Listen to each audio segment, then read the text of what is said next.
What's up, world? You are welcome to Let's Tell It. Today we are going to be discussing the 21 irrefutable laws of power. We are starting a leadership series, and this is going to be part 1.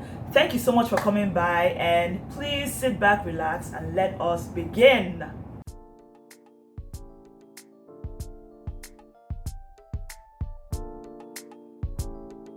Hi guys, if this is the first time, I am Nez. Welcome to Nez Telly, a YouTube channel devoted to making every single Nigerian, home and abroad, to read more so that we can make smarter decisions, and we'll be able to look at reading as a form of solving problems within and even outside the country. So please subscribe, join the community, because after every book that is read, every Monday and Friday, you can sit down below and then we can have a conversation about the book that is being discussed. And then of course subscribe, as much love. So Maxwell is one of those people that he's not exactly a new person, right? I'm sure you've heard something about him. If you don't know him, the name, I'm sure you've learned something from him or from something that he said without even knowing it. You get? So the man is amazing. He is referred to as the top leadership expert. He spent his whole life talking about leadership. He talks about what you can do to make yourself a leader, and he easily falls into the motivational genre, but he doesn't just motivate people. He motivates and then teaches you to stay motivated. He gives you tips what you can do to be this certain thing. And this book, I think, is the first one that he ever did that really blew the whole leadership idea off the charts, and it's amazing. Now, in case you haven't already watched it, I just concluded The Difference Maker, the book about attitude.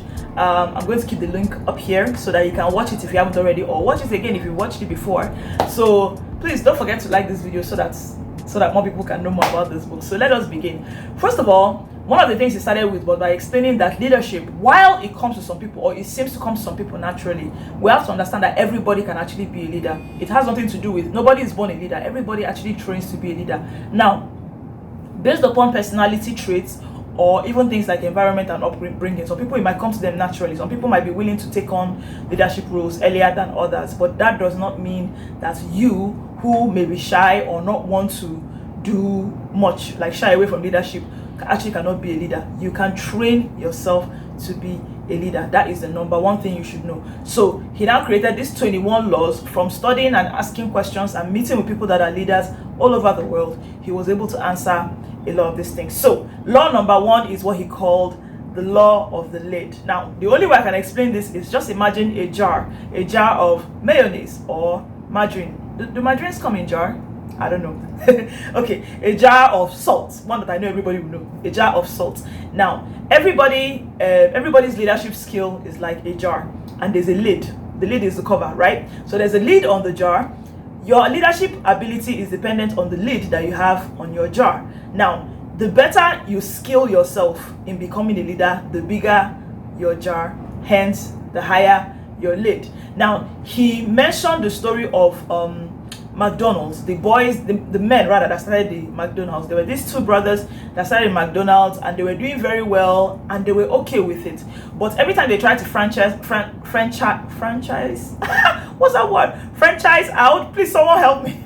Franchise out, that's build more McDonald's. They always had problem, but the major issue was that they had leadership problem. It was hard to replicate, which is what the lead actually is.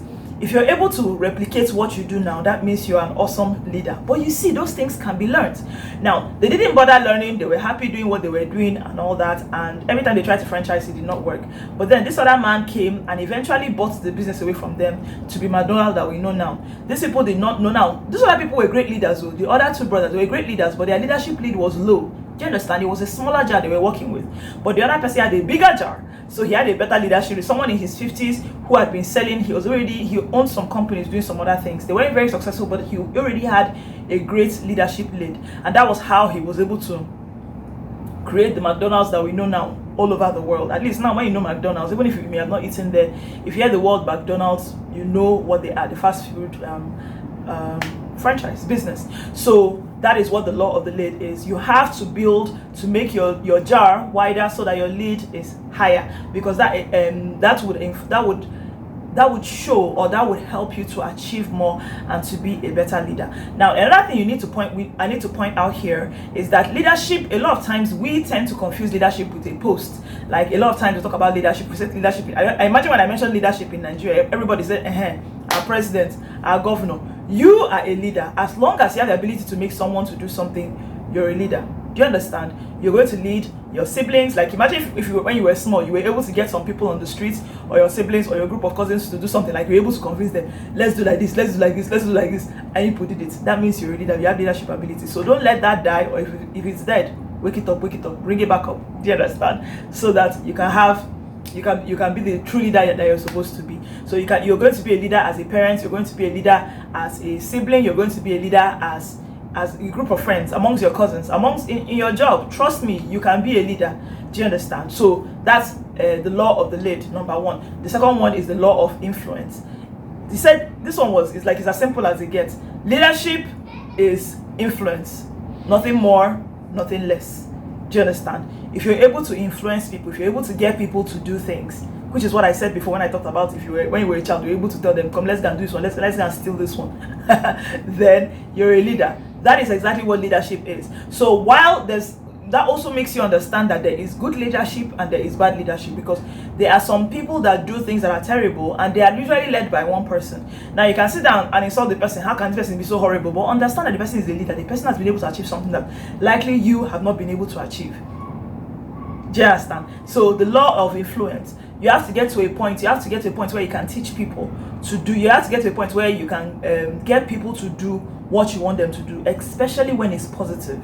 Do you understand? He talks about things like even managers in offices. A lot of times people assume that managers are leaders. They're not necessarily leaders. Managers are people that can keep the status quo. Like if everything is running a certain way in an office, they try to keep it that way so that there's no drama. It just stays exactly that way. That's how excellent managers behave. But an excellent leader is able to make everything work properly, then elevate the process, elevate the business, move it from a particular point to a higher point. That is what a true great leader is. But it comes from influence. He quoted Margaret Thatcher, who said, being a leader is like being a lady. If you have to tell people that you are, then you aren't. Do you understand? I think I was in church one time when a pastor said, men keep going, I am the head of the house, I am the head of the house. And you don't understand that if you have to keep reminding people that you're the head of the house, then it's probably possible that you aren't. Because by default, people should know. Like, I don't know if that ever happens in a class when some certain things, when you don't have a prefect or something like that, after like 1 hour of chilling, I say, who is going to be a prefect? You realize that everybody tends to point to one particular person. That person already has shown some form of leadership ability.